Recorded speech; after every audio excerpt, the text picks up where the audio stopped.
Welcome, ladies and gentlemen, to episode 18 of PoddyC. Today I am joined by, actually, nobody.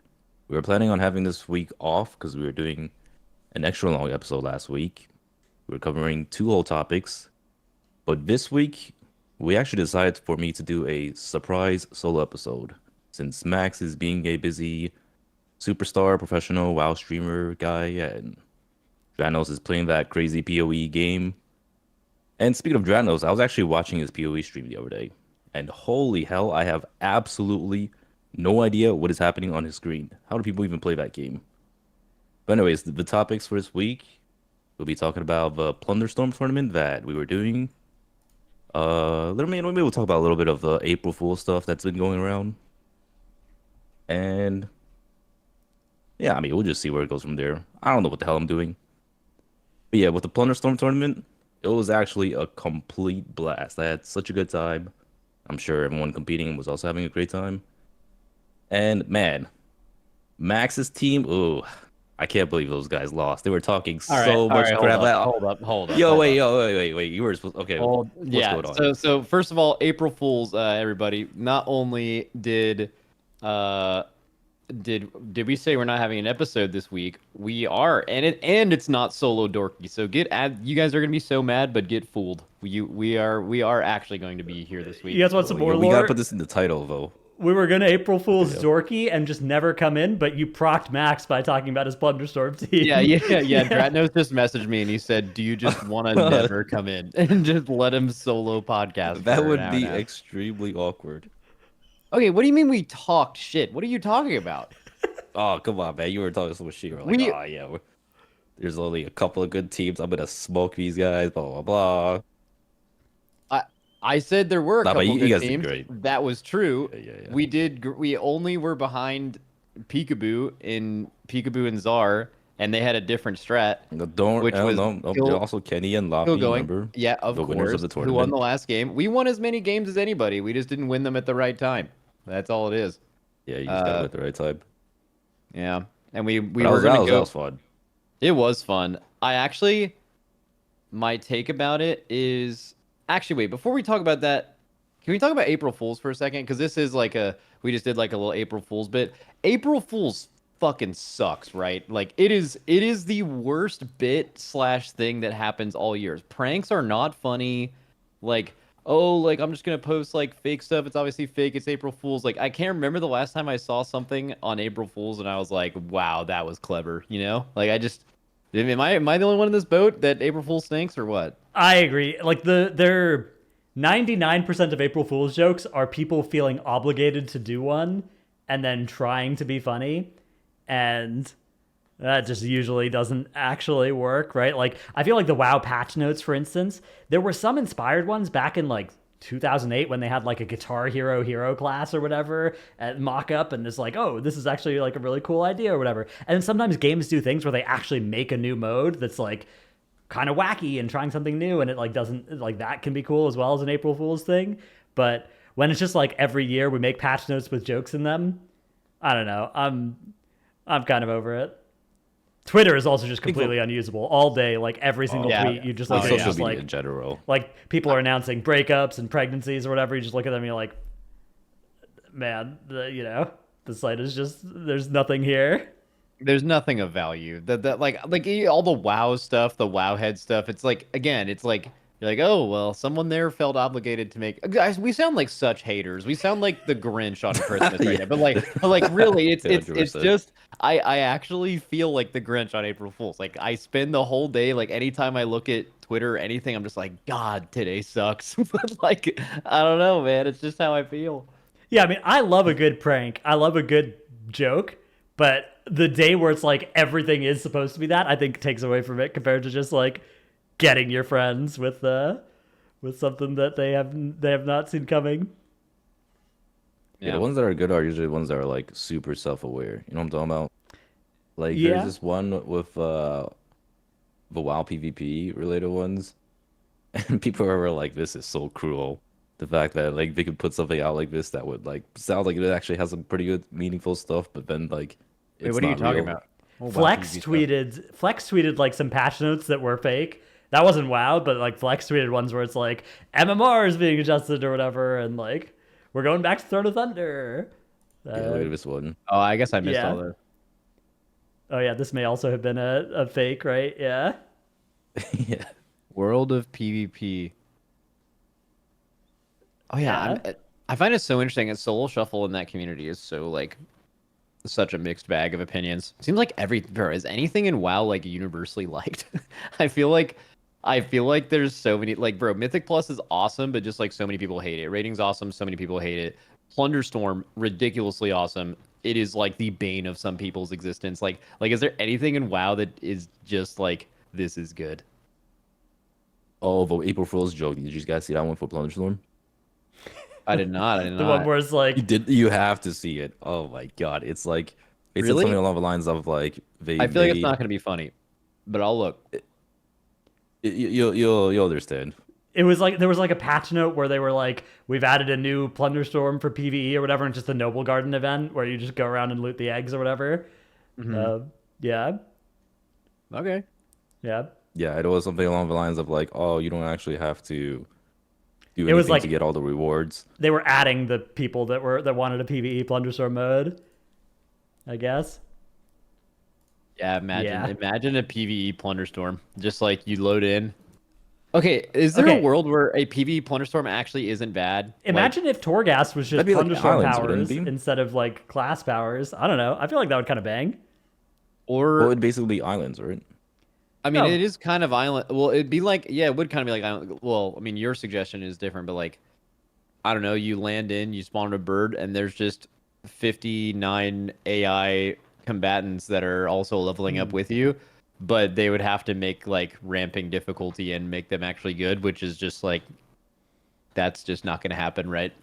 Yeah. I mean, But for those people, they would like that. They don't really Yeah. want challenge, right? They don't want to fight people. They run into the gas. my experience in a PvP Plunderstorm lobby is probably very similar to what most people would feel like fighting against bots, and I have a lot of fun with that. So, I don't know. I feel like it could be a good mode. Do you think that the people right now who are leaving the game and running into the gas would also be doing that against bots? No. That would be extremely I weird. suspect like 3% of them would be, and they'd be like, these bots are too hard. They're too OP. They'd be, Those are just They'd probably find the anti- most effective way to get renowned because it is pretty effective to just die, right? Yeah, complete Just your little go next quest game and then just go. Immediately Yeah. do your Dude. Yeah. Yeah. So what did you watch the tournament at all, Dratnos, or were Yeah. you peeling it up? I watched some, like, I watched 3 rounds.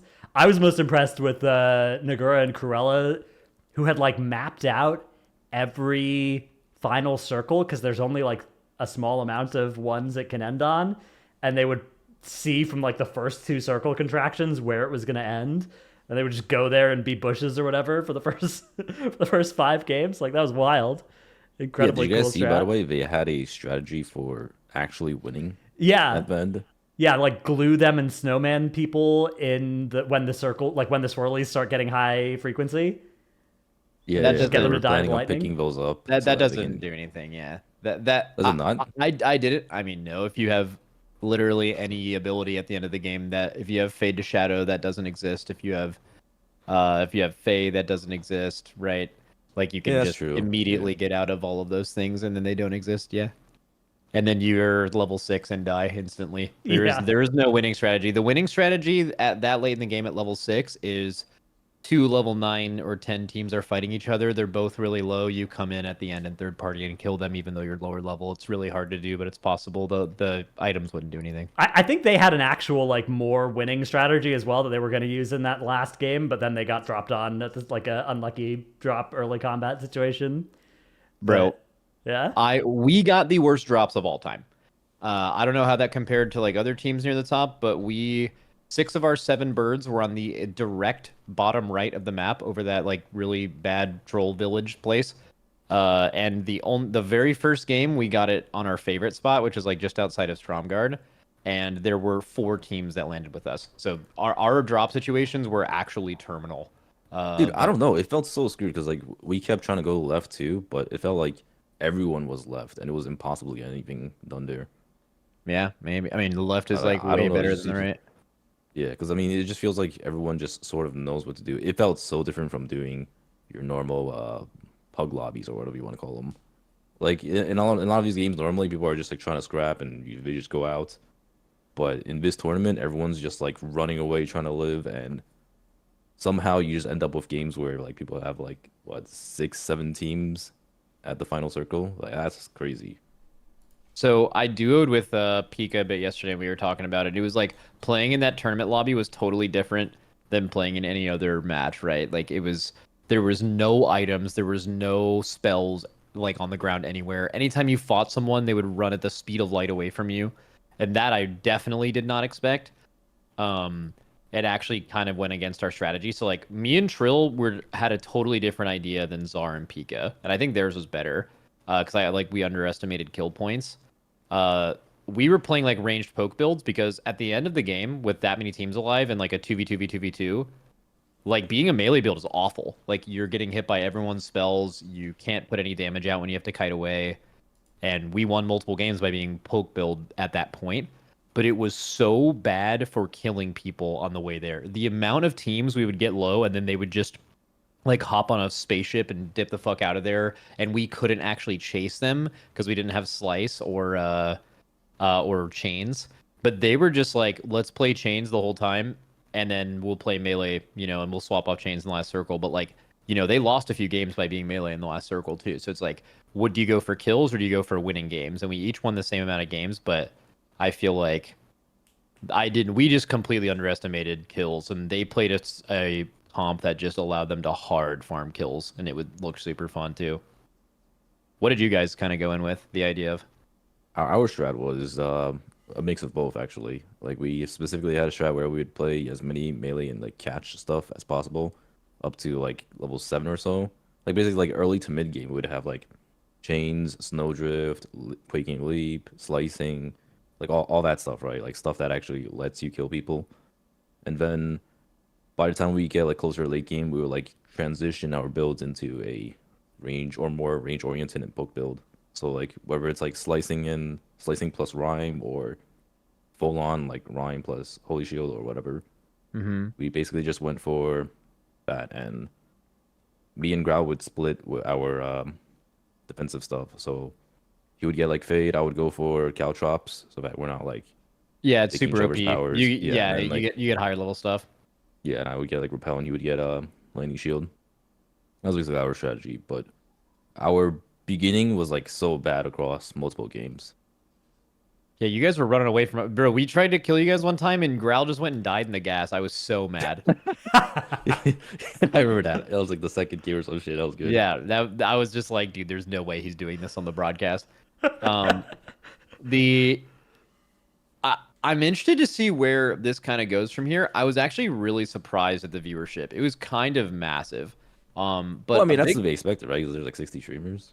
Yeah, I mean they got a bunch of streamers, right? I bet the next time they do this, I don't know, if they keep Plunderstorm around, I could see a version of this in the future not being a creator thing, but being like a qualify in an open bracket, or there's a ranked mode and they just invite the top people in ranked. And I see it maybe having a totally different outcome. I like it would be cool to watch the competitiveness of it, but also the format, which we can talk about in a second, isn't like super great for competitive integrity, right? Like, shout out that team that won for sure. They won the right game at the right time. Were they the best team on that day? Like, no. And that tournament is kind of designed to not. They were actually really good too. I don't want that to sound like they didn't deserve to win or anything. Like they played the tournament the way it was, but you know, I could see that being a huge rub if they just got 60 PvPers in there, like hard try-harding. Like they would hate that. As far as I can tell, the PvPers hated that from the outside, looking at the format. And if it doesn't have stream, I feel like a lot of the intrigue was streamers. You were seeing me. We killed Asmongold 2 times in a row. Like, right? Like they saw the cats pull up on the screen and everyone in chat went crazy. Like Pika and Czar are both super popular streamers and they're slamming people, right? Like I feel like that matters so much more than like a AWC style tournament version of this. Like, have you Yeah, guys thought about that at all? 1000%. No, 100%. Like you look at the Makara tournament, for example, right? The classic tournament that happened a couple of months ago when the hardcore Hmm. was like a big deal. That went so hard because it felt more like, like a community thing and people got to see their fan favorites. Like like most of the time people were there to watch the players they enjoy watching. Whereas if you compare it to AWC or MDI, it's like there's a lot of extremely good players that just aren't as much of a personality. Like, I'm pretty sure if you asked most WoW players who won the last MDI, they probably have no idea who the hell is even on mandatory. Like, I'm They pretty would sure say most of them Echo. don't. Yeah, they probably say Yeah, like they would Echo, just or say they probably Echo, say like yeah. some like European dudes or whatever. Like, Yeah. they don't know And who the hell also won. when Echo plays in the MDI, or like when we had a team that played in the MDI, the viewership numbers were massively higher regardless of the competitiveness of the teams, right? Like it's just like having a narrative and people that viewers know is like insanely important and hard to make. Yeah. Yeah, The format is a very interesting debate as well because battle royale games in general, it's tough to design a format that is exciting and fair, right? Because if you just do it based off of like overall points after 6 lobbies, there's a very good chance that you're after round 4 and you're looking at it and you're like, oh wow, Zarya and Peekaboo are fucking 100 points ahead of the field, right? Like, I wonder what's going to happen in the next 2 lobbies. So I think there's like Apex Legends, Teamfight Tactics both use the format where you get to a threshold where you can win and then you have to win to actually win. And I think that makes sense for BRs. I'm not sure. Like it's tough to think of something that would be better. You could be a little bit more restrictive with who gets to be eligible to win. Like you could have it be fewer teams, or like you need to be within a certain percentage of the top team to be able to win. But I think the format is good. I don't know. I'm not sure if there's I'm not sure if the formats with more like integrity or whatever. I think they would be a lot less exciting to watch, even without the streamer component being in They'd be there. horrible. Like, yeah, Yeah. I mean, like people were saying, like I saw some PvPers being like, I just don't understand how, it's not just whoever had the most kills and won the most games or the average high placement. It's like, dude, you could do that. Viewership goes down. I mean, just an infinite. It's just the most uninteresting, anticlimactic event. Like it just wouldn't exist if that was the case, right? And in fact, BRs through 2016, like until now, they did a lot of experimenting with that kind of stuff, and like no one wants to watch the like who's the best BR guy. Like no one cares, right? Like BR isn't like that. It's just unfortunately it's not built like a super great esport off the bat, like something like Counter-Strike is, right? So yeah, I don't know. I think maybe one change, and this is actually what a couple of other ones do, is there's like a point threshold. So Yeah. like. So instead of it being, oh, well, now the top 3 teams can win, it's something like, oh, well, once you get 150 points, now you actually can win.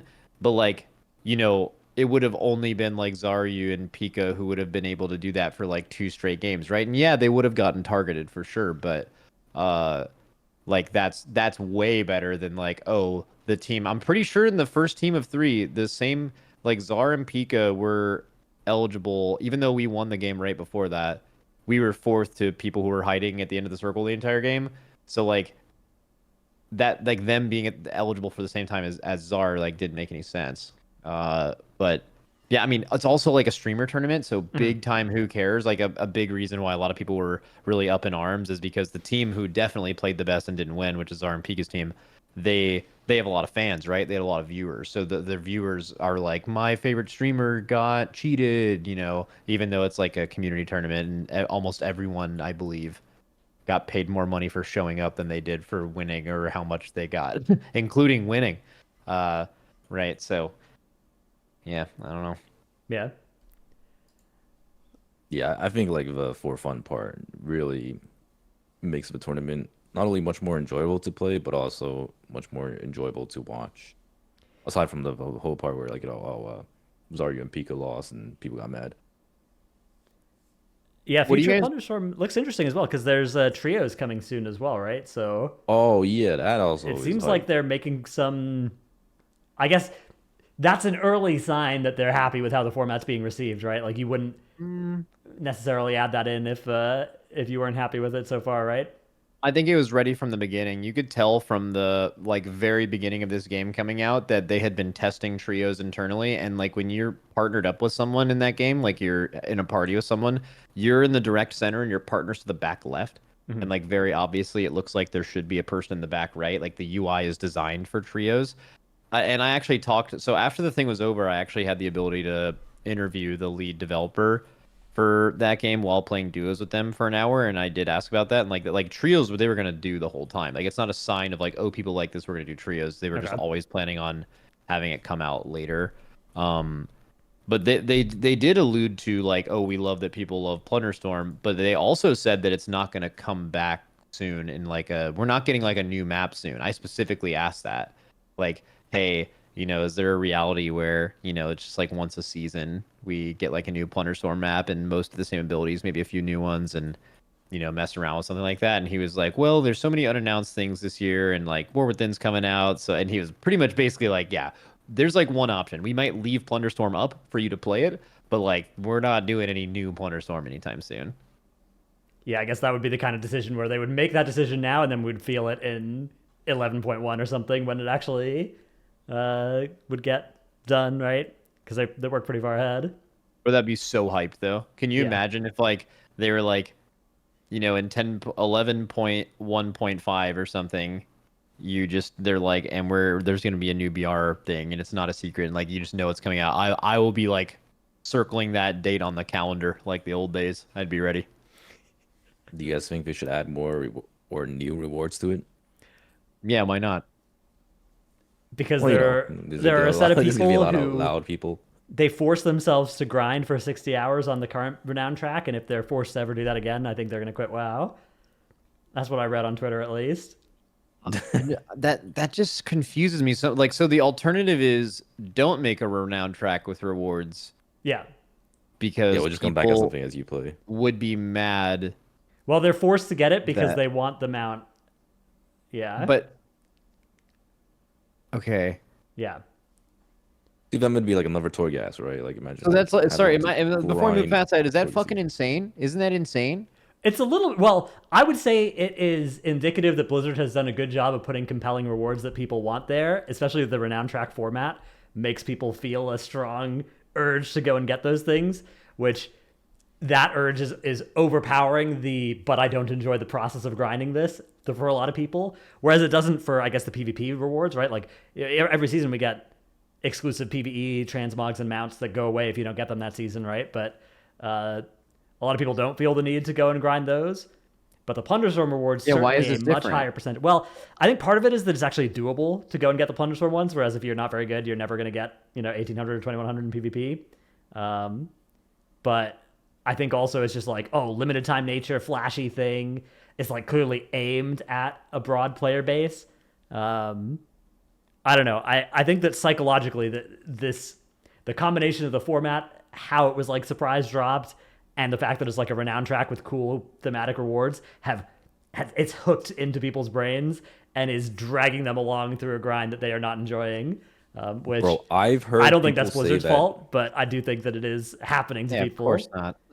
Yeah. Yeah, I've heard people say that they would rather have the rewards on the cash shop so that they can purchase it than it being on Plunderstorm, because like them having to do Plunderstorm is like absolute hell on earth, but they want the rewards real bad.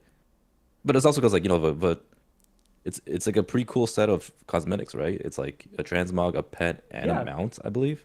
There's like it's a dragon riding capable mount as well. The flying mount, which It's a parrot that can fly. yeah, Okay, I it's could see them not doing like a renowned track because of that, but like for me, like if there's a renowned track or not, I would have played exactly 0 more or less minutes. I hit renowned 40 in like the first day or something. Like you're just gonna play the game no matter what, right? But like I don't know, maybe like put like a daily on Dragonflight live, and then that's a way to increase your renown. So like if you want to just do dailies instead, that's there. Like people who are just plundering, you don't care. You're gonna hit rank 40 in literally one day of playing it.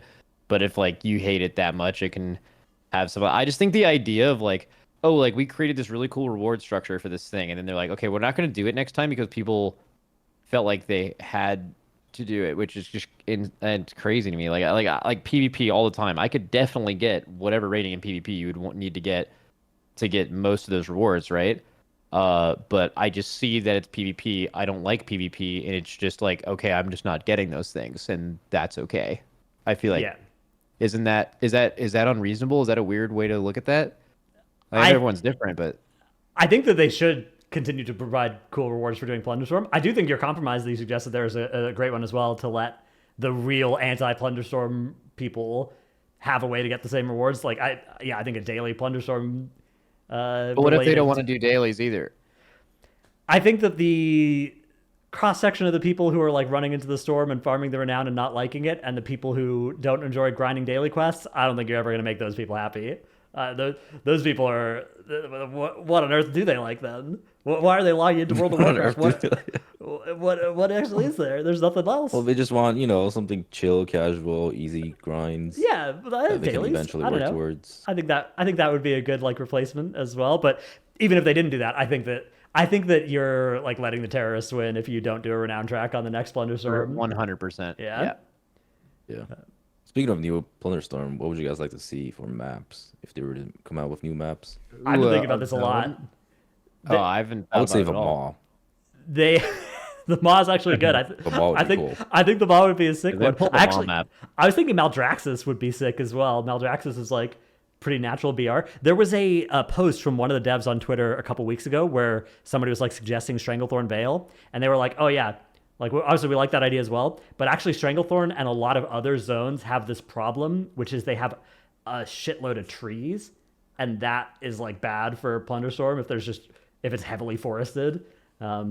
So I think that's because otherwise I think Stranglethorn would be natural. Yeah, you could modify the zone. I'd be a fan of them taking more popular zones and altering them to make them playable than like just having to choose the ones that fit that. Because I think nostalgic zones would be really, really good for something like this. Mm-hmm. And dude, speaking of the Maw, I'm like looking at the Maw map right now. This would be perfect. This would actually be an insanely good Plunderstorm like map. Yeah. Yeah, it's already got rares as well that live in various parts. Dartanos could come back. Do they keep the name Plunderstorm? Does it remain pirate themed for the future of this? What do you think? I don't think it has to, but I think it could. I think it almost does have to. Like I feel like they've built up people have heard the name Plunderstorm a lot now. You know, it'd be kind of weird to change. That's true. I think. Yeah, it's kind of got that branding. I think the mop zones could be cool as well. Like Vale. Absolutely. Bro, you could do multiple mop zones actually if there was like a way to easily get between them. Mops. I mean, there's a Valley of Thor winds even. Whew. Shadowlands zones. I feel like Shadowlands, as weird of an expansion as it was, had a few like really awesome zones, you know. I wonder if there's any like raids you could repurpose into one, because there's some massive raids. But I guess none of them really would work. Yeah. Hellfire Citadel, you could do the Hellfire Assault. Dude, I always wanted to do like prop hunt in Castle Nathria. Could you imagine? It's like a different genre entirely, but if the next experiment they're looking at, that could be sick. I mean, prop hunt is pretty similar to like the bushing stuff in that, so I could definitely see that. I was back when I was with Golden Guardians for the longest time. I was trying to pitch them on a video where we just turned off our UI and played hide and seek in Castle Nathria as well. Never got made, but that's it. I mean, that sounds like a good idea.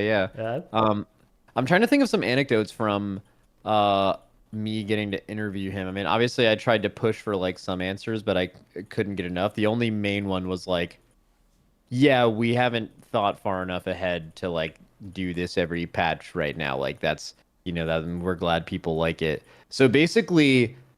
Remember how they said, we're going to we could bring it back and rework it? I think, personally, there is no way they are going to remove this in 3 weeks. I don't think I think it'd be a huge mistake. If it's going to actually be that long for them to come out with this again, why would you remove it? I would leave it like all the way until the next expansion, honestly. Yeah, like what are we even doing here? Which then would be, I wonder if it's like sunk cost fallacy of them like already saying it's 6 weeks, because so much of the pain and anguish that people have gone through has been because of the 6 week thing. So they would need to announce this like right away, because people are going to like be, like you said, hating their lives over the next 3 weeks, grinding this thing that they hate to its core. And then Blizzard's just gonna be like, we'll leave it out till next expansion anyway. I just feel like that would go over so poorly with a lot of people. That would be great. Yeah. I do think, yeah, they've kind of backed themselves into a bit of a corner there. I definitely think they weren't, like, they were kind of prepared a little bit for it to be a popular format, but I think they kind of have this philosophy with some of these experiments where it's like, oh, if it's really popular and everybody wants us to bring it back, like, that's a good problem to have. We'll deal with that when it happens, right? But true. Yeah. let's not prep for that. Let's prep for it to be received mid or need reworks or not very well, and then worst case, like, if we're wrong, that means we've created a banger format that people are gonna be begging us for more of. That's a great place to be. Dude, this is a huge segue, but speaking of the Maw, All right, I'm here. Y'all remember at the beginning of Shadowlands when you couldn't fucking mount in the Maw, and that Blizzard apologists were like, "No, guys, you don't get it. Like, the Maw is hell. It's supposed to feel bad." Like, I've never heard. Didn't they say that? Yeah, too? that was their line. It's like, yeah, this Wait, is hell. that's a line from them? Yeah. Yeah, I think so. Yeah, I'm pretty sure. Where they're like, I think Ian might have been the ones that said it. their quote was that your mount was literally too scared to work in the Maw. Yeah. Yeah, I just found that so funny. It's like, bro, this place is hell. Like, is hell supposed to be fun? Of course you can't mount. It's like, guys, that is not how you make good games. Right. You're supposed to be having It's a like, terrible time. we set out to make a place that just feels awful to be. We succeeded. Why isn't anybody playing our video game? I don't Okay, know. well, to be fair, Dark Souls games do kind of do that. Like they have like the swamp areas that are intentionally fucking you over, and Yeah. their fans absolutely love it. That's because Totally Dark Souls different fans are genre of game. masochists as Yeah, well. yeah, Yeah. very Yeah. Yeah. Oh, yeah. I kind of want to ask something about that later. But the reason I segued to the Maw was the Maw had like some. I don't know if it was like. Did they have world quests in the Maw? They did have some, right? I know they had quest lines, but I think after you finished a few of them, there was at least daily world quests. bosses and stuff like daily. Yeah. Well, I actually wanted to do that entire segue, which I know is very impressive to actually get to world quests. Okay. And Oh shit! how do they fix that? I think it's what? universally world quests. They like had purpose, and now they're longer and more challenging versions than they used to be with worse rewards. Where like, do they even make world quests in the new expansion? And no, they just seem like pet battles for a few years when they first came out were like they put a lot of effort into them, and then over time it was just like, oh yeah, pet battles are still there. That's world quests right now. World quests are at the point of like, oh, they're just still there. How do you bring that back into something that matters? Well, so why exactly do world quests suck right now? Is like one is because their rewards are terrible, right? Like before they were actually meaningful and you had to do them. Dude, to and be there are a honest lot of with people you, doing I them. don't know. I don't even know what they are, honestly. I don't Not even really. know. I'm gonna log in right now. I'm gonna But find out that's what they that's do. how bad they It's are, right? like Like the fact that like you don't even need Gold, 428 gear, Dragon Isle supplies, which are meaningless currency. You have as much as you need always. Yeah, I mean, there's like one or two world quests up at a time, usually in the Zeralite Caverns, and usually awful ones that give you like 25 flight stones, which I would do there are a lot of times I would have done world quests on my Evoker this season if there was like an 100 flight stone world quest to go do. A lot of times I was hunting for 100 flight stones, and that would have been, I think that would have been a compelling reward they could have put on some world quests. But yeah, I mean, they just don't have any compelling rewards on pretty much any of them.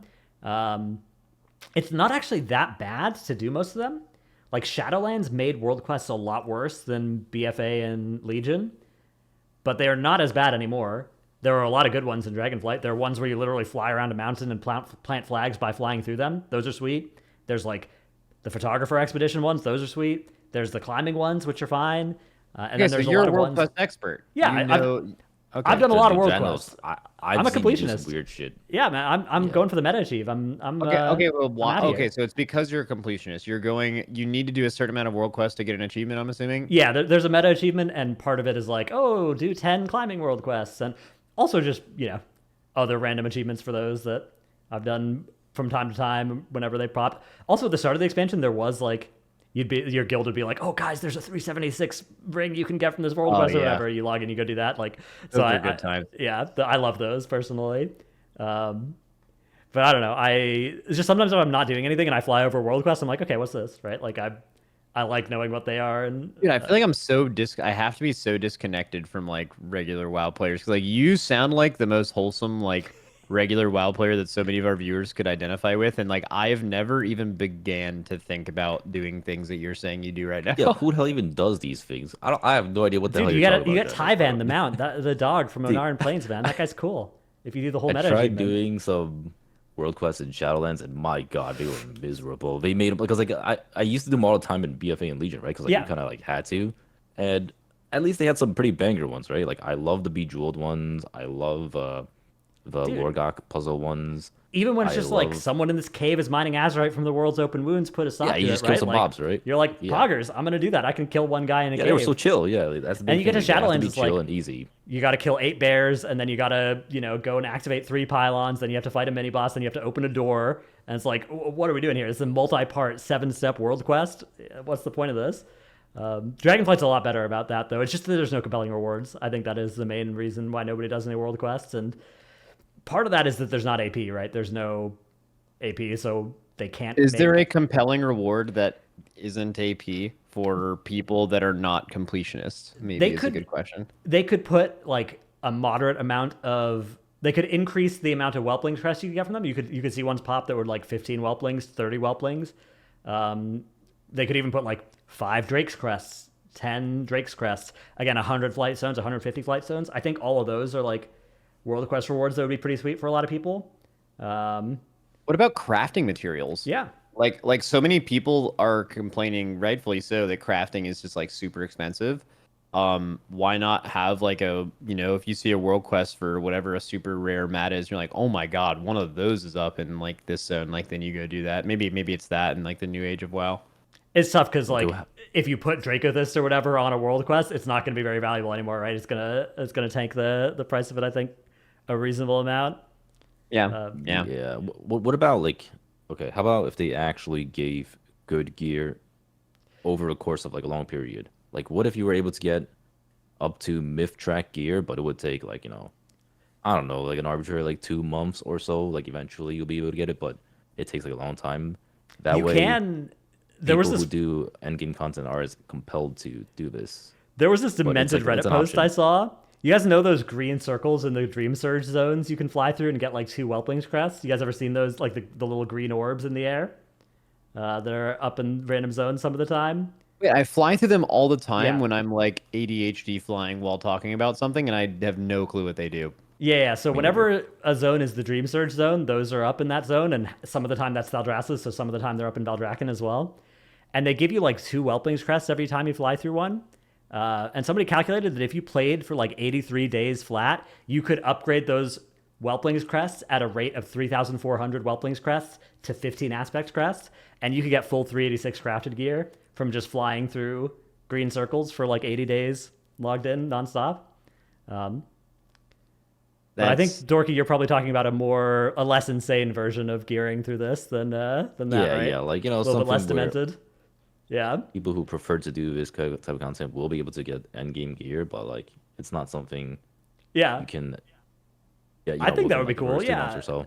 I'm not sure like all the way up to myth track would make sense, but even if you could just get up to like champion track gear from Champion, bro, that's like champion dog track is water, not isn't bad. it? That gear's not bad. what does that even go up to? That goes up to 476 right now. That That's is pretty good. terrible. Okay, hero track, final offer. Final offer. Yeah. I don't know. Hero track gear? That would, yeah, maybe. I don't know. I wonder if delves are gonna be kind of tested in War Within as just like a world quest replacement. And then maybe that's just Sounds like it's more than that, yeah. but maybe, yeah. I don't know. I do kind of get some of those archaeology vibes from World Quest where it's like this is something they kind of wish they didn't have to do anymore, but they still are. Okay, hot take. Maybe this is a really hot take. I actually really enjoyed archaeology, but maybe it was only at a time in the game when I actually cared about like completionist stuff, but like I actually like fondly remember doing archaeology stuff. I don't know if they still make it in the game, but it was They a don't. thing. They haven't made new archaeology for the past like 2 expansions now. Yeah. Sad. Am I crazy in that? I liked it too, but Oh, I okay. also like everything in the game, so I don't know. Clearly, not enough people liked it for them to keep it going. But also, there's a vocal community of people calling for its return, so you're at least not alone. Dude, when you say you like really like the game, like I have some issues with the game. I in general really like the game, but I wonder how people like you who don't have a platform, but like maybe unfortunately have Twitter or like randomly watch streams and stuff like that, and they just sit here and they're like, man, they really like this game, and they just have no idea why people care about hating it so much, and they just like see all of this. They're just like all the time, just like I don't know, the game's pretty good, and then it's just like no, it has to be bad or it's perfect, you know. Like just that discourse has. There's probably some people listening to this right now that maybe identify with that. Yeah, I mean, I always like a solid chunk of my guild and like my friends, hang out with other streamers or whatever, don't like World of Warcraft anymore, really, right? Like, there are people Yeah. that like raiding.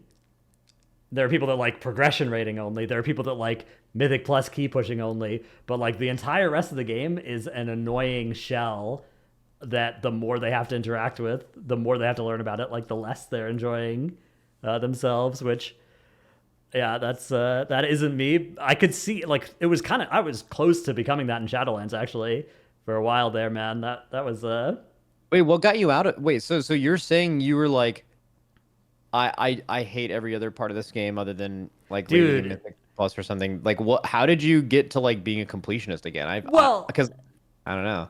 Shadowlands was just so demoralizing. Like, okay, here's a big part for me. It was like when I was playing my prop paladin that I had to be Venthyr for a raid, and I was out doing content and I couldn't press Divine Toll. God, I was like, unironically, even just world content, having Ashen Hollow instead of Divine Toll and not being able to swap it. Like again, it's hard to go back to, or it's hard to overstate just how much the Covenant swapping thing like tanked my mental anytime I was logged into World of Warcraft up until 9.1.5 when they fixed it. Like that was even just out in the rest of the game. Every time I was reminded of that, my day was ruined. So I don't know. That is probably not the main thing for a lot of other people who enjoy the other parts of WoW, but for me, that was all of Shadowlands. Like all I could think about was how bad that was. Yeah, Were that's you? interesting. Yeah, I was about to ask if you were ever at that point, Dorky. I mean, I've never. I'm more along the lines of like Dratnos friends, and I'm sure that's like a lot of people, right? Like, I only really enjoy small aspects of WoW. I've never really considered myself a WoW, quote unquote WoW player. You know how like whenever people think about like WoW players, they think about people who've been subscribed to the game since like 2004 or like whatever amount of dates, and they've never really been unsubscribed since. They've like enjoyed all types of content throughout their WoW cycle, but like Mm-hmm. for me, I used to only be a PvP player. Like, I didn't care about anything PvE related. I like didn't do anything outside of just like arenas and Ashran and all that stuff. And then M Plus came out, and I started to explore more avenues of the game. But when M Plus came out, then I just became like a PvE only, and I didn't really give a shit about PvP as much. And nowadays, like, I'm way more of a PvM Pluser than anything else. It's kind of just like what's really shaped me. But I imagine that's like most of our circles, right? Like when I think of people in Dranos' guild or in Liquid or like, just like the general players that we hang around, a lot of us quote unquote professional high end players really only care about like like what we do, right? Like I don't think a lot of people even know what the hell dream surges are. Like if I were to ask probably like a handful of my friends, they probably have no idea what the hell that is. Yeah, you have And like same a with like couple people in your guild that like Sang or like Dratnos that are like big time yeah, into yeah, the and game. those are Like like the minority. yeah, they're in the minority. Yeah. Yeah. Yeah, then you just proc talking about it in raid, and the rest of your guild is like, "What are you talking Yeah, about?" what are you saying? But isn't that like kind of a big thing into why Blizzard is like, why is everything so negative in WoW? Is it truly that just like WoW fans are just the most insufferable people, or is it just that this game has been out for 20 years and it's fragmented its player base enough, whether it's so much of that was just how has changed and the players have changed, but like if they're going to make Plunderstorm just like, you know, 70% of the people are gonna get mad. If they do some raid specific cool thing, 70% of the game's mad. If they make a Mythic Plus thing, you need to do Mythic Plus more to do this thing, 70% of the game's mad, right? Like everyone's fractured to where like the majority of anytime someone else gets something good, it's like the majority of the game isn't that thing, right? So like everyone's mad. I don't know. I just wonder if Blizzard is just in this impossible situation of not being able to do anything that's great for everybody, and it's always like someone's taking a loss at other people's gains. Yeah, it's 100% that. Like, I was actually having this discussion with my stream, I think it was like yesterday or 2 days ago. We are talking about legendaries and how nowadays they're not that impactful and they're not very special. Because like when you think of legendaries, what do you think about? You think of something that's extremely rare that only like, maybe a couple people on a server would have, that's like super powerful. Like if you have a legendary, shouldn't you be doing like 20% more damage than anyone else?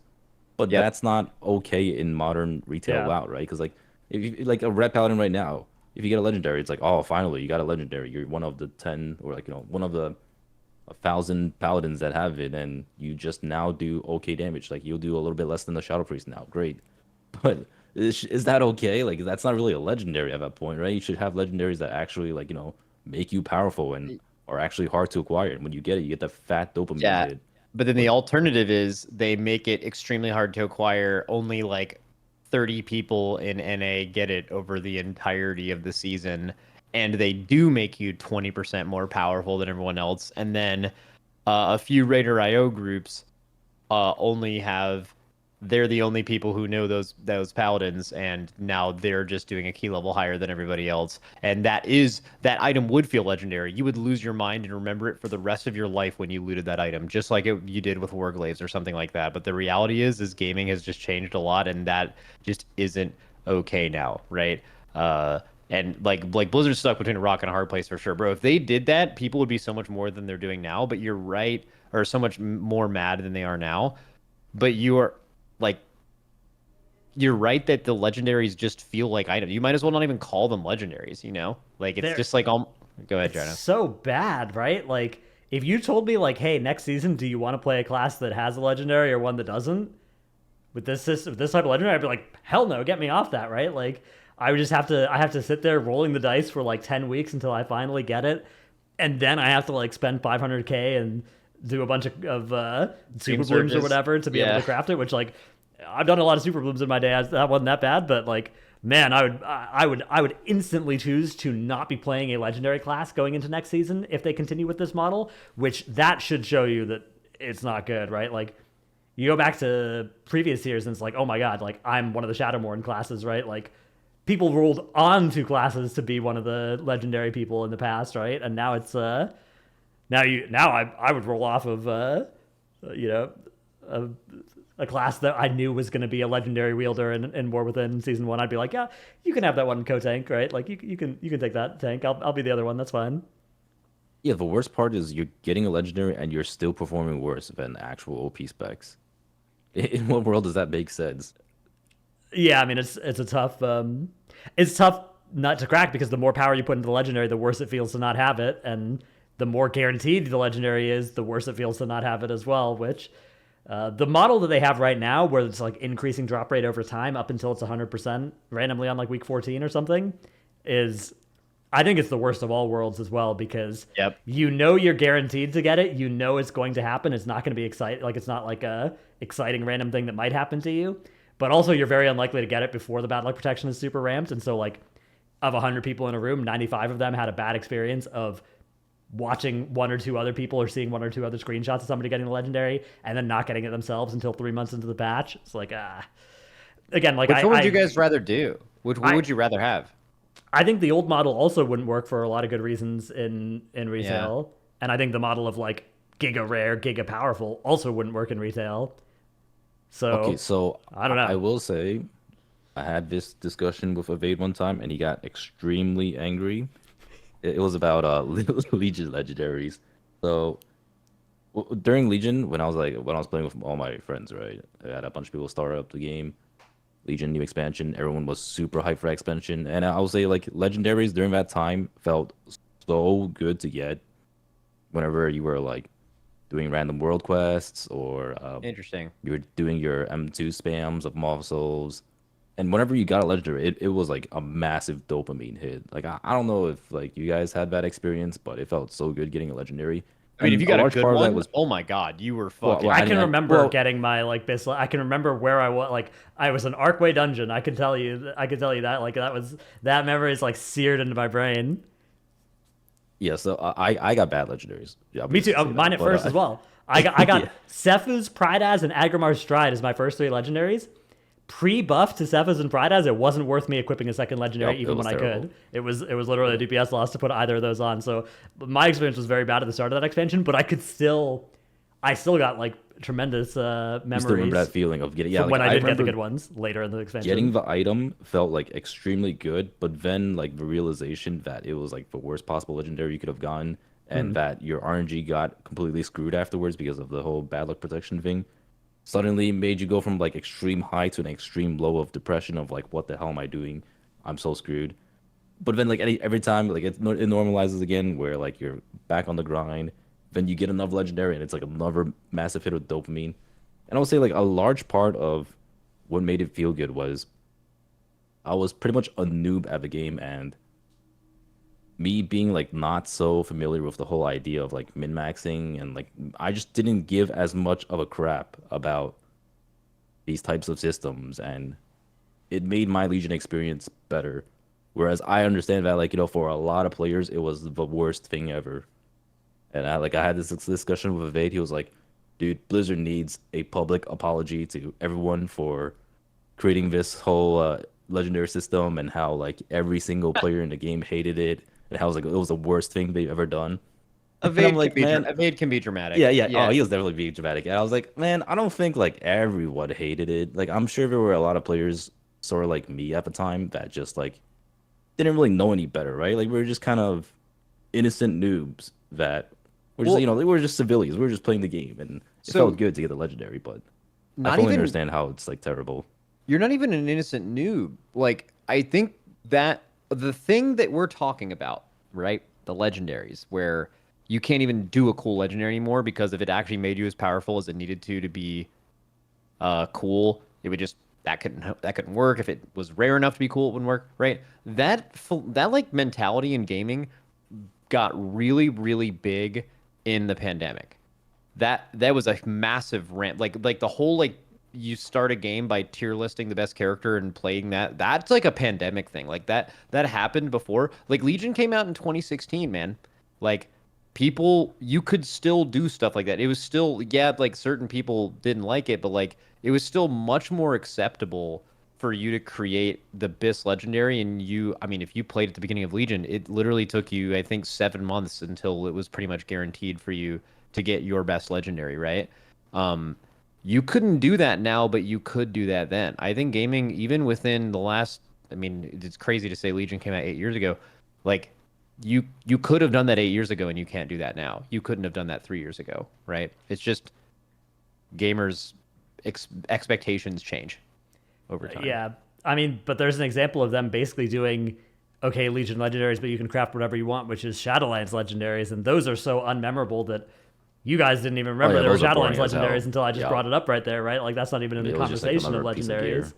Yeah, Yeah, it's because you just yeah, I mean, you might as well not even called them legendaries in Right. Shadowlands. It was just like a system that you obtained, like that was but that again, that was in the pandemic, and then also they didn't make them rare at all. Legion legendaries wouldn't have felt like that either if it wasn't extremely rare for you to get your best one, right? well, yeah, Shadowlands just had no RNG at all. It was just craft them, right? Like that Yeah, you was just crafted them, which which is is great. in response to Legion. That's Yeah. in response to Legion. Like Legion.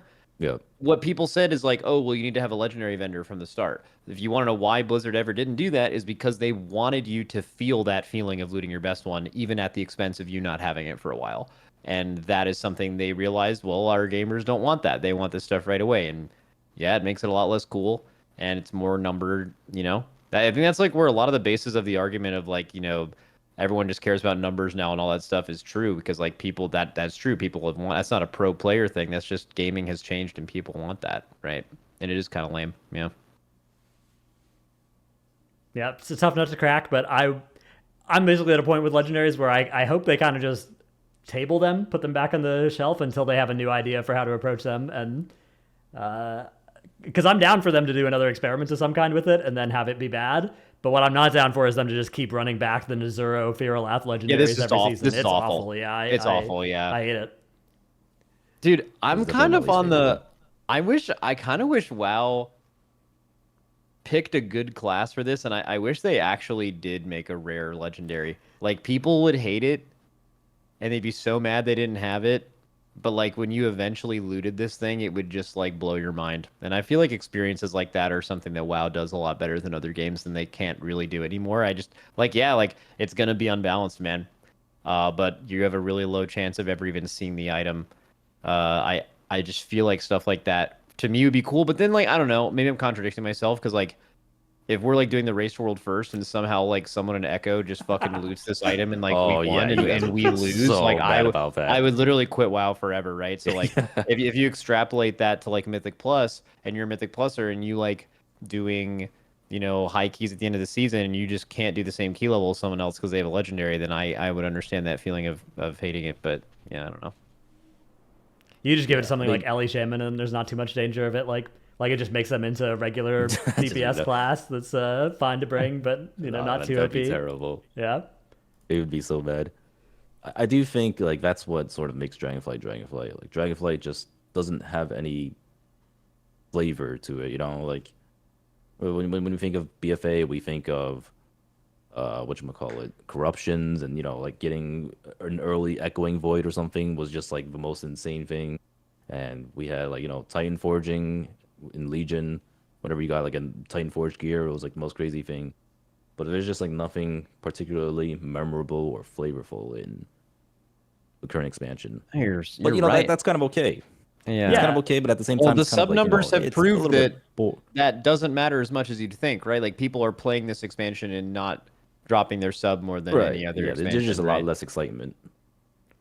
Yeah. Yeah. It's, there are definitely upsides and downsides to all of these systems that I'm sure whichever systems we're complaining about now, if they ever take them away, we'll look back and we'll be like, oh, that was actually doing some good stuff now that we think about it. It wasn't all bad, which I think Legion Legendaries, Corruption, all have had, Titan Forging, they've all had the downsides that we focused on when they were current, and then after the fact, you look back and you're like, well, okay, I can see how there was something positive that brought. Yeah, and it gives you perspective into their design process because you keep talking about like how, oh man, they got this thing right. They just fucked up the acquisition of this thing. And it's like, well, why is Blizzard keep doing this? Well, when something becomes harder to acquire, it gives you that dopamine feeling of I finally got this thing, and they love that. And when you remove that from the game, you get like what you're talking about with Dragonflight, where it just kind of feels boring. So it gives you it's like you grow up and you learn different things. You're like, well, why did Blizzard keep messing that up? Well, it's because they wanted to inspire a feeling within you, and they did. We just sat here and admitted that like when you get that early echoing void, when you get that Legion legendary, whatever, like they care about that a lot. It's just like how man they have an impossible job making this game, like actually impossible. It's impossible. All right. On that note, how do we feel about maneuvering over to the Patreon question for the week, and then perhaps departing? Any other main topic or tangents anybody wants to go on before we do? Let's talk about the Mythic, Fyrakk, and Tindral tuning. Real Oh quick. yeah, those touch on did that. get nerfed. I think good. I was saying, like, people would ask me in my stream for the past couple weeks, like, hey, do you think they should nerf Fyrakk and Tindral? And I basically kept saying, like, yeah, they probably should do another small nerf. But if I was a guild working on these bosses, I wouldn't expect any more help to be on the way. I would expect to have to deal with it myself. But I'm really glad that Blizzard did actually pull the trigger on a little bit more here. I think they were well-targeted nerfs as well. I think especially the Fyrakk nerfs look really good. Like, less blaze damage, less pain if you keep soaking in the intermission means you don't need an immune on that third set of orbs anymore. Shadow cages, you can screw them up and you break out after 12 seconds naturally. Like, that is huge for guilds currently progressing that phase. So I think well-targeted nerfs. Wipes to that. Yeah, you wipe that all the time. We wiped that on rekills all the time, which is an issue that has caused. Arguably, we shouldn't be wiping to that specific mechanic, but we are. So it's glad it's getting fixed. I don't know. I think it's a well-targeted set of nerfs. How many guilds have killed? 750 have killed Fyrakk right now, and like 1,500 have killed Tindral. Ooh. Which the Sarkareth numbers are like 1,500 for Sarkareth and 2,000 for Echo of Neltharion. Yeah, I mean, I'm actually surprised that there's that many Tindral kills. I assumed that like when I've okay, so keep in mind, there's a reason I didn't really chime in here. I have no idea how hard Tindral and Fyrakk are. I haven't even watched someone kill either of these bosses in 2 months, so I have no clue. But For reference, Rogo's guild has not re-cleared Fyrakk a single time yet. Oh yeah, That that's is a right. problem. Reclearing, Not reclearing. surprised, goddamn. I mean, well, reclearing in general, like Tindral and Fyrakk are both bosses where I think most guilds are not going to want to reclear them until like 1 or 2 more nerfs from when they killed them on Prague. And yeah, they just made two Yeah. really, really hard bosses this tier, and that was appreciated by like a ton of top guilds. And then it was just clearly not nerfed fast enough to make it a reasonable thing like for other guilds. And when I saw the kill numbers, I thought it was less that the bosses weren't nerfed in their current state. I thought it's just they left them too hard for too long, and I think a lot of guilds gave up. And this was a pretty well played patch. The amount of players playing this patch, I think, was more than season 2, which was almost never happens, right? It's like you should see higher numbers. Usually raid kills goes down throughout an expansion. That shouldn't be the case here. So yeah, interesting that it's taken that long to do that. I think they'll probably learn a lot of I wonder what their direction will be going forward with last bosses and second to last bosses, because like right around the race it was like, oh, this is fucking cool, this is like the best race. It was probably the best race of all time. A ton of viewers watched that. Top 100 guilds are like, fuck yeah, this is good. Maybe Tindral nerfs could have came in a little faster for some of those guilds, but like generally speaking, really liked it. And then since then it's been a major problem, and I wonder how Blizzard has intook how much what word am I taken looking for? in. Taken in that information, and at what time. And I wonder if they see that as something. I mean, if they, I should try to do another interview soon. I haven't done one in a while. I just wonder what they think about stuff like that. If you have any Blizzard devs that are listening right now, PoddyC interview would be a great resume builder. Get in touch. Fronk is our interview booker, or Max, or any of us. Just get in touch. They will do that. I know that you guys were having a dev like media trained for a podcast episode with Titanforge at one point, right? Yeah, it never actually ended up happening, but there's often a point where it's like the dev is down, but then like there's not really an appropriate time where they're doing like a media tour or whatever, or a media thing, or like, I don't know. I'm not sure. I'm not 100% sure. You don't need to be on a media tour to be like a great guest on something that's really insightful and not giving away Blizzard's greatest secrets, Like, I don't know. Yeah. We gotta we'll try our best, listeners, to deploy some clout and see if we can get an interview here. Oh, You got a whole ass episode. I do want to pull one more thing out that I'm just going to touch on this because more information isn't known yet. But it is actually about the time running pandemonium thing. Oh, There's been more information coming. I know nothing about it. T&E I don't know put anything out. ever.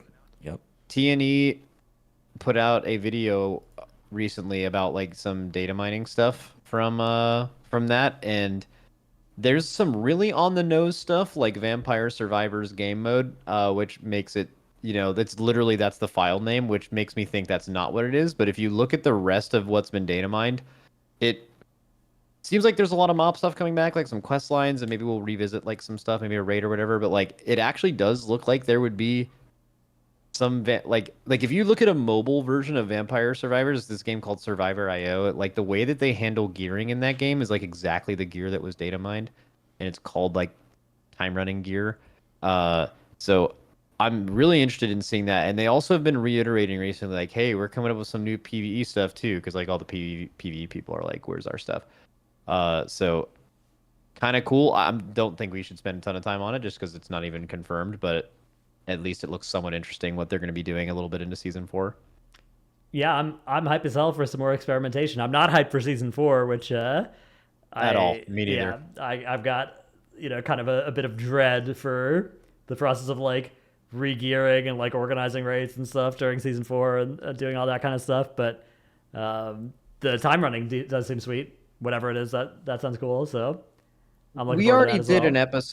We already did an episode where we were like, So just no one's excited about season 4. We've already done that, right? I think we were dobby about it a little bit last week and the week before, and I know you've got a video as well, like on your channel of just. Oh, do I?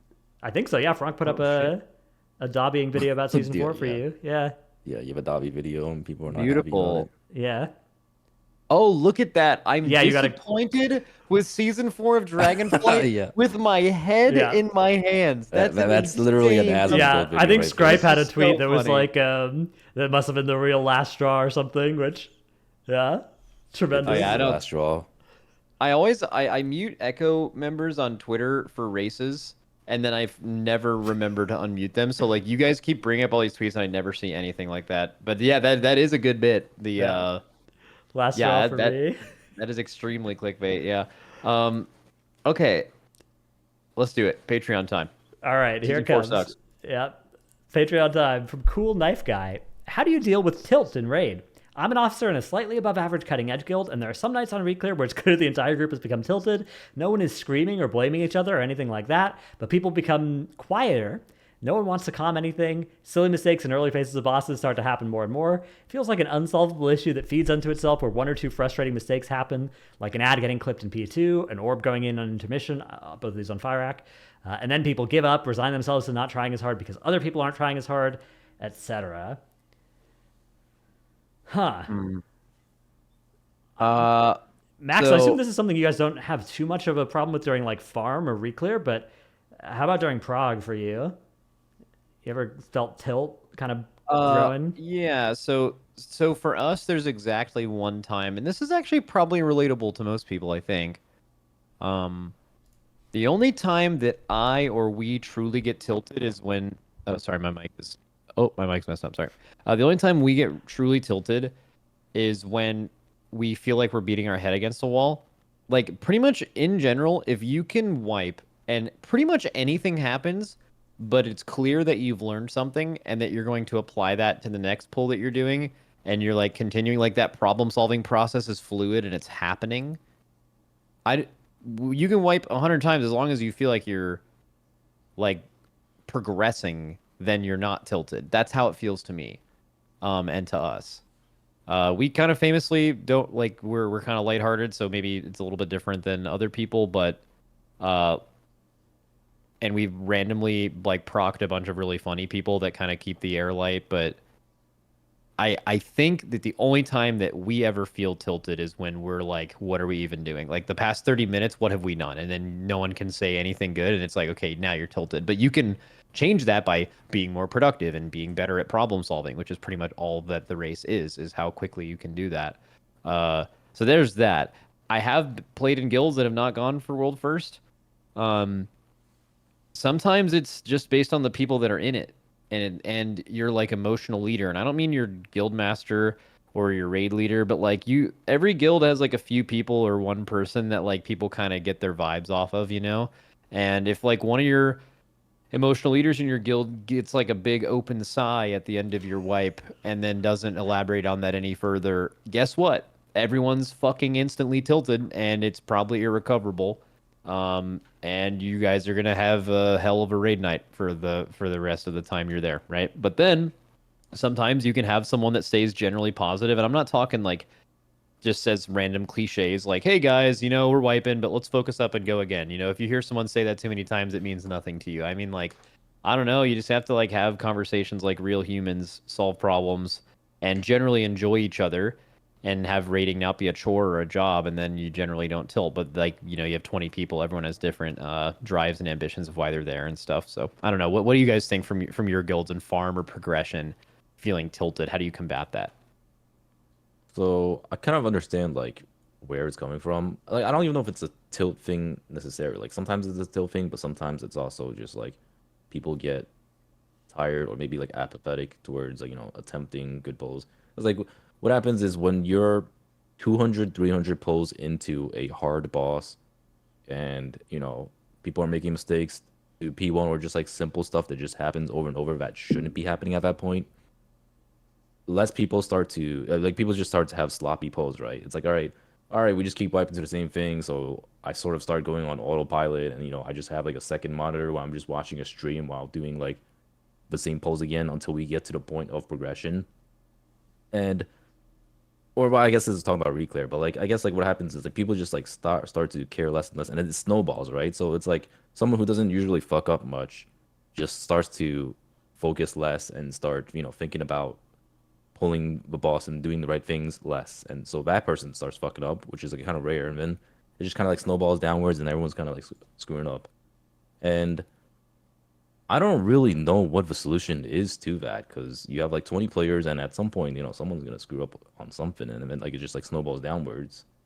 But yeah, I mean, I guess the big thinking is just having consistent players and consistent attitude. But I don't know. Dratnos, do you have any good ideas? Yeah, I got a lot of thoughts on this. First of all, if you're like in leadership and stuff here in that guild, if the night is feeling really doomed, if you're like missing key people or whatever, if I think in Reclear, guilds should just call it more often and just be like, all right, like the next hour and a half here is gonna be miserable. Like let's just not bother. I've done that like 3 times on Fyrakk early Reclears. We're just like, okay, like this kind of sucks, right? Or like make the call of like, okay, let's give it 30 more minutes, and then if it's not happening, we'll get out of here, right? And like you say something like that, and everybody who's kind of thinking it or hoping that it would end soon. Well, but could release you a lot say of the same tension. for guilds that raid less hours? Because you guys raid more than the usual guilds, right? But like, what Not if during you're only farm. raiding 9? During farm, we're raiding 1 day or 2, right? Like 2 for the first couple weeks of Reclear, and then 1 after that. And this is only a Reclear suggestion. I would never suggest like during Prog. I don't think Okay. this is. Yeah. I that's think gonna sell during people way too Prog, much. Yeah. I think during Prog you can do this too. If you're missing like, bro, if you're like 200 pulls into Tindral and you're missing like a healer and someone who's doing orbs, and you only raid like 2 days a week, like yeah, it sucks, but like, why would you Yeah. That raid sounds for like it would 3 kill hours? your guild vote, would it But not? yeah, Like, you, if you just, can't. like- You definitely at least can't pull the trigger just like if vibes are bad, right? Like I don't know. I mean, maybe you can, but if you do that, then the vibes are going to be even worse because like a lot of people are going to want to raid. They're going to be looking at Hall of Fame closing or whatever, or like Bro, if cutting edge you're going raiding, away. if you're raiding that night and everyone in your guild knows you're gonna make 0 progression because it's just gonna be these 2 people getting caught up to speed, everyone's gonna be in the Shadow Realm, and that's worse than raiding at all, in my opinion. Yeah. I guess I think that is a much tougher spot to be like. Basically, I think there's often no good answers if you're in that spot on progression. But during farm, I think there is often a good answer that people are afraid to do, which is just end the raid. I do think as well, if you're sending in this question, there's a decent chance that you are one of those like emotional leaders in your guild that Max was talking about. And I think Yeah, you care, right? That's Yeah. why you said this. Yeah. so. Oftentimes, you actually have a lot of agency over the tilt. Like I realized a couple weeks ago on one of the Fyrakks that I was being kind of tilted over, like we're wiping the shadow cages or whatever for the 400th time or something, and make some passive aggressive comment over voice. You kind of gotta, snap yourself out of it and be like, all right, this is like Yeah, you gotta almost even fake it. I feel like this is true. I think it is impossible for my guild to tilt if I am not tilted. yeah. If I am not tilted, there is absolutely no way that my guild can be tilted. But I can tilt, and if I am tilted, there is a 100% chance that the rest of my guild will be tilted, right? So like if you are one of those people, right, you have a pretty huge responsibility as to making sure that works well. And then the funny people thing, like you said, Liquid procs some funny people. I think that your guild should go out of its way to make sure you have some people that like diffuse the tension. Like a couple episodes ago, I was flaming a rogue in my guild again, Parse of US Tichondrius, who is really bad at pushing his buttons. But every night Oh, when so we're that's the bad wiping or part, I see. whatever, he'll say something really funny. Like when we're, we were trying to figure out why our macros aren't working on Fyrakk for the 50th time. He'll say something like, yeah, I just press it if I'm blue, right? And you just say something funny like that and like defuses the tension. Everybody's laughing. And so even though he's really bad at actually playing the game, we keep him around for the morale boosts of For those, the vibes, yeah. those moments for the vibes, right? And Yeah, you need some vibe members in your group. so even if I think they're you can terrible. recruit like a rogue that's say consistently doing 10 or 15% less damage than the other rogue in your guild. God damn. If they are going to help keep the vibes up like that, I think that's probably worth that. Yeah. Yeah. Completely. There is a something I lost it, but I had a little something extra. Did you guys have anything else so I can think about that, or do we leave this guy? I'll try and proc it. Let's see, funny people, morale, emotional leaders of the guild. No. Oh, this is a podcast. This is so great. Fronk can cut all of this out. Or he could leave us hanging. He could No, make that us would look be real insane. That would be so insane. if he Yeah, left us that'd be. hanging. There's no way he would do that. bad. He could That'd use be this as the crazy. intro. and we could just tank 80% of our viewers before we even get started. I guess we already have an intro today, so No, yeah, we have a very We do. We have a long dorky intro. Yeah, April I Fools. don't think I got it. it's not coming back. Yeah, it's not coming back. And if Fronk keeps this in, this is gonna be rough, but all good. I guess one thing I will say is that for a lot of these guilds, it's super rough because their guild is like on the verge of dying when they get to that point. Like when they're at that point and they're progging an extremely hard boss like Tindral, and then like right afterwards there's Fyrakk. The guild might not hang on for that long, and they're like on the verge of just disbanding. Because I've heard of like a lot of guilds that have disbanded this season. Once they got to like Tindral or some shit, they would just be like, all right, like I don't think we're making it to the finishing line. And I'm sure they're tilted over having like 500 wipes. Definitely rough for a lot of these guilds. Well, actually, quick question, kind of tangent from what you just said. I know it's at the end of the Patreon thing. Should they make another raid with 2 bosses as hard as Tindral and Fyrakk again? If they're more optional, maybe. I don't know. I have no idea. What do you think, Dratnos? I think they should if they're willing to nerf them faster. But I don't. I think that you gotta either manually nerf them faster or have a system that makes players 30% more powerful than Liquid was or Echo was on their first kill. Within the first few months, which this time around was like, here's a Hellman chant that gives you 2% more throughput. It's like, okay, this is not. Yeah, I'm not 2% away from being fired up or whatever. Yeah, we killed the last boss at 481 eye level, and people are like 5 eye levels above that now, and got basically no other value. If you guys would have gained even 10 more eye level, these bosses would have been massively easier. They just need to make sure there's some way where that happens, like some kind of every patch you can solve this problem, and it's easier than nerfs. You just put some kind of ramping power increase in the raid to make up for the new upgrade system being the way it is, and it'll make farm easier. It'll make like progression more closely aligned with people's skill levels if the upgrade system is going to stay the way it is, right? I mean, there's multiple solutions, including nerfing how much gear we get and having that be completely and totally different than everyone else that plays WoW. But yeah, I don't know. They've got to do something, because I think if they release more hard, they can't release bosses this hard if they don't do that. Agree. I agree. Clearly, they've already nerfed these bosses like massively. Yeah, and it's still not enough. Well, I mean, I think now it's approaching enough. I think before this round of nerfs, like if they were just one nerf faster, one nerf more ahead of the curve on each of these nerfs, I think it would have been a very different discussion that we'd be having about the bosses. Well, do you think this is like the last set of nerfs they need? Probably, yeah. I think so. I mean, I've thought that about last set, so maybe I will again be surprised by just how hard the base version of these fights are. I remember people were saying that like 2 nerfs ago, because I remember like 2 nerfs ago people were like, "Oh, these bosses are a complete pushover now." Well, and that's the thing is like we're relative they're to still insanely hard. Like if you ever killed the first version of Tindral or Fyrakk, right? Like you're looking at now a version that is just not even remotely similar in difficulty to that one, but that's still just way too hard for World 2000th Guild or whatever, which is, I think, tough to internalize for people that, in the top 10, 20, 50 guilds or whatever. Yeah. All right. Well, I think that about does it for our random tangent after our Patreon question, which will do it for our episode as well. We'll be back probably on, I guess, next Monday, the Monday after. I have no idea how this bonus episode we've procced is going to impact our schedule. We'll figure it out.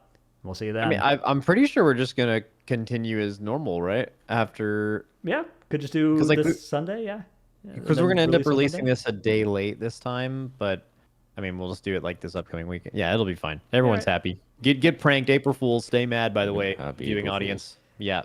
Have a very poddy April Fool's Day. Yep. Poddy farewell.